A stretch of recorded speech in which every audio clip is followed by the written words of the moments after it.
후회하시지는 않습니까? 아, 네, 후회하지 않습니다. 네.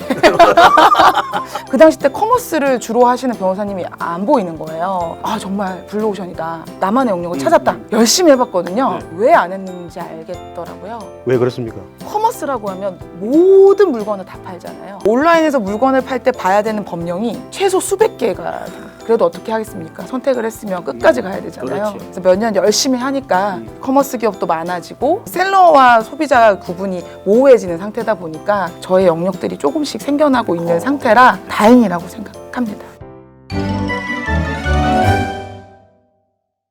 오늘 어떠한 얘기를 가지고 나오셨나요?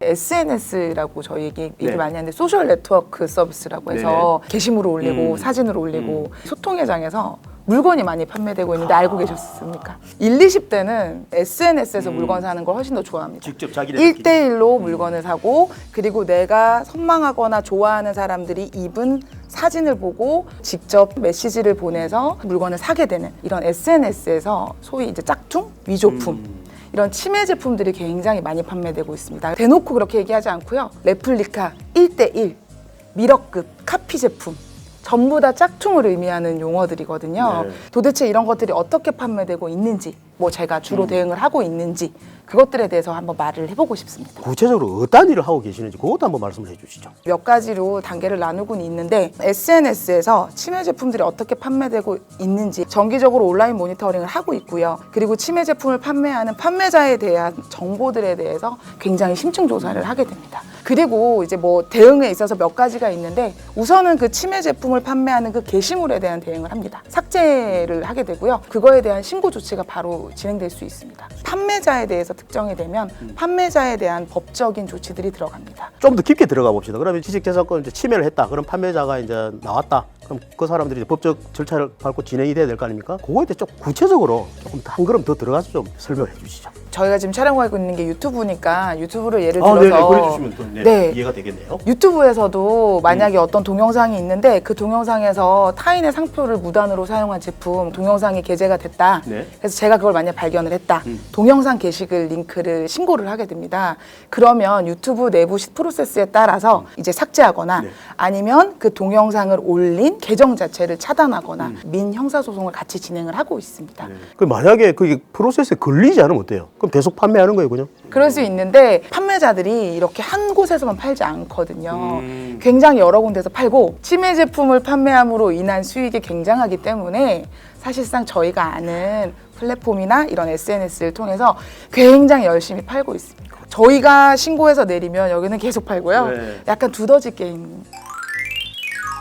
변호사님 또 궁금한 게 또 하나 또 생기는데요. 최근에 또 이 오픈마켓 이게 또 대세 아니겠습니까? 제 생각에는 그 오픈마켓도 어찌 보면은 관리 사각지대 이 짝퉁 판매에 있어서는 생각이 드는데 우리 변호사님 이 모니터링 경험상으로 볼 때 그 오픈마켓 그거는 또 어떻게 생각하시는지? 역시 되게 예리한 질문이세요. 제가 또 원래 박예리하네.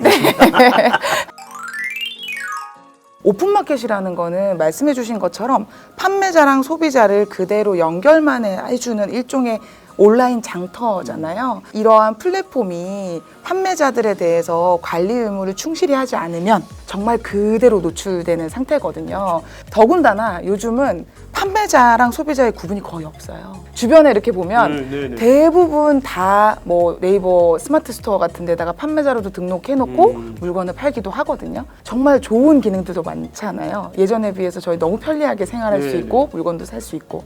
그렇지만 이렇게 침해 제품들이 범람하는 부정적인 이슈들도 굉장히 많이 늘고 있습니다. 최근 오픈마켓에서 가장 좀 특징적인 게 있는데요. 혹시 웹크롤링이라고 들어보신 적 있으세요?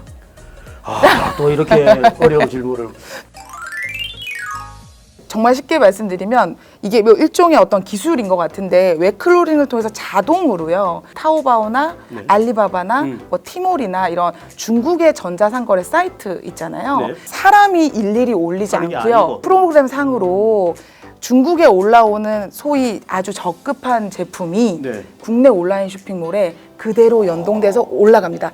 자동 번역돼서 그냥 그런 거 전혀 소비자들은 걸러지지 인식은 않고 네. 인식하지 않고 구매하게 될 수도 있죠. 이런 식으로 위조 제품과 상표권 침해 제품이 국내에 굉장히 많이 유입되고 있는 게 최근에 아주 큰 트렌드라고 할 수 있습니다. 그걸 올라오는 사이트는 구별을 잘해야 되겠네요, 할 때. 소비자들은 구분할 수가 없습니다. 그럼 어떻게 합니까?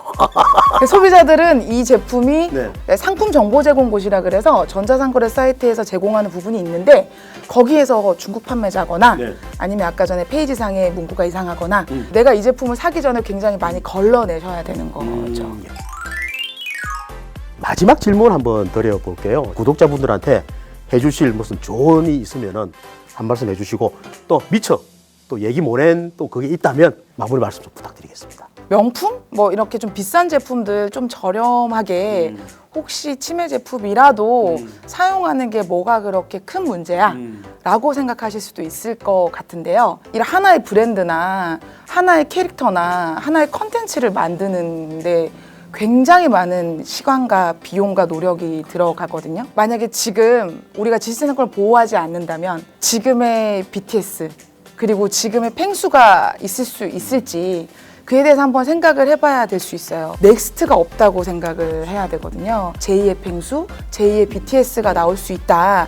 정말 이렇게 생각해 주시고 정당한 권리자에 대해서는 침해가 될 수 있고 침해 제품들에 대해서 나부터더라도 알고 났을 때는 이런 부분들이 조금 법적으로 문제가 될 수 있구나 생각을 해주시면 지식생산 보호 문화가 잘 정립될 수 있지 않을까 라고 생각을 합니다. 제2의 펭수, 제2의 BTS가 나올 수 있도록 우리 모두가 보호하고 지켜야 할 것 같습니다. 오늘은 우리나라의 콘텐츠 산업을 뒤에서 든든하게 지켜주고 계시는 김미주 변호사님과 얘기를 나눠봤습니다. 좋은 얘기, 알찬 정보 들려주셔서 대단히 고맙습니다. 감사합니다.